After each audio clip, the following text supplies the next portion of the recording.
Hello, నేను మీ doctor Balaji Osuri, consultant neuro specialist, Maname hospitals, Vijayawada. నాకు రెగ్యులర్ గా వచ్చే ఓపీడీలో చాలా మంది రాత్రి అసలు నాకు నిద్ర పట్టట్లేదు, ఎంతసేపు పడుకున్నా మిడ్ నైట్ గానీ నాకు నిద్ర రాదు అని చెప్పి. కొంతమందికి 6 hours to 8 hours స్లీప్ ఉన్నా కూడా పొద్దున్న లేచిన వెంటనే బాగా అలసటగా ఉండటం, ఆవలింతలు రావటం, పొద్దునంతా కూడా నిద్ర మత్తుతో ఉండటం, ఇట్లా చాలా మంది నాకు పేషెంట్స్ వస్తూ ఉంటుంటారండి. దీన్ని మనం ఇంగ్లీష్ లో సైంటిఫిక్ గా ఇన్సోమ్నియా అంటాం అనమాట. బేసికల్లీ ఎవరికి ఎక్కువ ప్రాబ్లం ఉంటుందంటే ఎక్కువ బాగా స్ట్రెస్ ఫీల్ అయ్యి ఆలోచనలు ఎక్కువ ఆలోచిస్తూ నైట్ ఎక్కువసేపు స్క్రీన్ టైం స్పెండ్ చేస్తూ, అంటే ఫోన్ ఎక్కువసేపు చూసుకుంటూ కానీ, ఏదైనా ల్యాప్టాప్ దాంట్లో మూవీస్ ఎక్కువ చూస్తూ కానీ, అదే విధంగా బేసికల్లీ ఎక్కువ సాఫ్ట్వేర్ వల్ల మేము చూస్తుంటాం అనమాట. వాళ్ళు ఎక్కువ నైట్ వర్క్ చేస్తూ ఉంటారు. వాళ్ళకి ఏమవుతుందంటే మనకి బ్రెయిన్ లో బయలాజికల్ క్లాక్ అంటూ ఉంటుంది అనమాట, స్లీప్ కి సంబంధించి. సో వాళ్ళకి ఆ బయలాజికల్ క్లాక్ అనేది డిస్టర్బ్ అవుతూ ఉంటుంది. ఈవెన్ మీరు ఫోన్ ఈ స్క్రీన్ టైం ఎక్కువ ఉన్న వాళ్ళకి కూడా ఏంటంటే ఫోన్ ద్వారా కానీ ఈ స్క్రీన్ టైం వల్ల ఇన్ఫ్రారెడ్ రేస్ అనేవి ప్రొడ్యూస్ అయ్యి, ఆ ఇన్ఫ్రారెడ్ రేస్ అనేవి మనకి బ్రెయిన్ లో పీనియల్ గ్లాండ్ అని ఉంటుంది. పీనియల్ గ్లాండ్ అనేది మెల్టోనిన్ అనే ఒక హార్మోన్ ని ప్రొడ్యూస్ చేస్తుంది. ఈ మెల్టోనిన్ హార్మోన్ అనేది ఈ స్లీప్ రెగ్యులేషన్ అనేది కంట్రోల్ చేస్తూ ఉంటుంది అనమాట.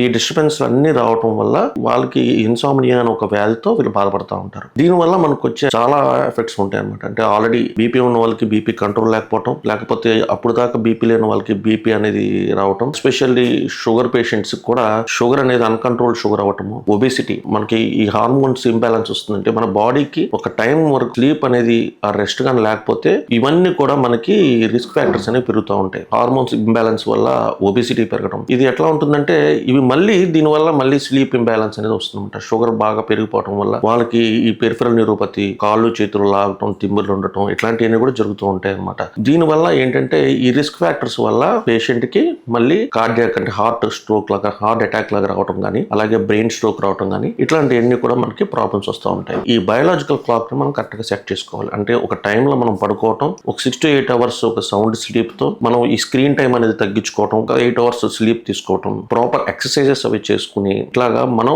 ఒక లైఫ్ స్టైల్ మోడిఫికేషన్ కానీ చేసుకోకపోతే ఈ ఇన్సామ్నియా ప్రాబ్లమ్ తో వచ్చిన వాళ్ళకి ఈ రిస్క్ ఫ్యాక్టర్స్ పెరిగి వేరే హార్ట్ ప్రాబ్లమ్స్ కానీ, బ్రెయిన్ కి సంబంధించిన స్ట్రోక్ లాంటి ప్రాబ్లమ్స్ కానీ వచ్చే అవకాశం ఉంటుందండి. ఇలాగా క్రానిక్ ఇన్సామ్నియాతో ఫీల్ అయ్యే వాళ్ళకి మనకి కొన్ని మెడికేషన్స్ ఉంటాయి. అది మీ దగ్గర ఉన్న న్యూరో స్పెషలిస్ట్ కి కన్సల్ట్ అయితే చాలా రకాలైన టాబ్లెట్స్ ఉంటాయండి. అంటే పేషెంట్ కి ఒక రకమైన మనం టాబ్లెట్ అనేది పేషెంట్ కండిషన్ బట్టి, రిస్క్ ఫ్యాక్టర్స్ పెట్టి వాళ్ళకి ఇది మనం సెట్ చేసుకోవచ్చు. Thank you.